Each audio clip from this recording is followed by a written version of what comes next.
Back in the 1940s, there was a scientist by the name of von Neumann. He is famous for what is known as the von Neumann machine. And the von Neumann machine, he said, was the ultimate machine that could never be built.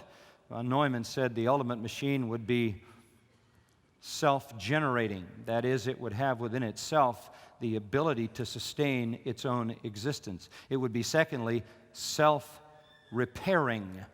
It would be able to fix itself within itself.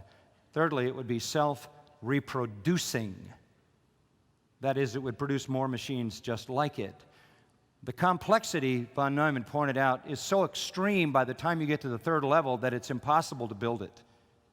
Self-sustaining, self-repairing, self-reproducing. If you were to think of it as a car, you can't imagine a car that you really never had to put anything into. It just sustained its own life. It just drew on its environment and sustained its own life, and it was perpetual.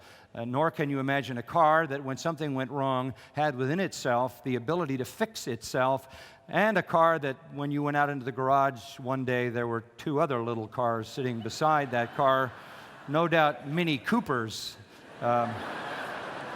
And you would say to yourself, this is a very complex machine. It's too complex to build, and yet that is precisely what every single living cell in the universe does. Von Neumann said, every living cell is supremely complex, capable of reproduction, growth, survival, self-diagnosing, self-repairing, with a complex cellular communication of information and storage and retrieval capability.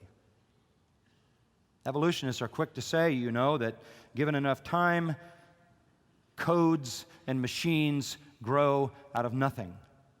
We now know that that is completely absurd. Computer simulations have been done so they can test the effect of time by high-speed simulation, to see if evolution builds ordered, complex structures. And the bottom line is just, I guess the simplest way that I've read that scientists have concluded, it has about one chance in 10 to the 1,000th power. No chance. Information does not self-originate nor self-assemble. Design and function come only from intelligence. No natural process ever produced a program code. If you add energy, disorder increases.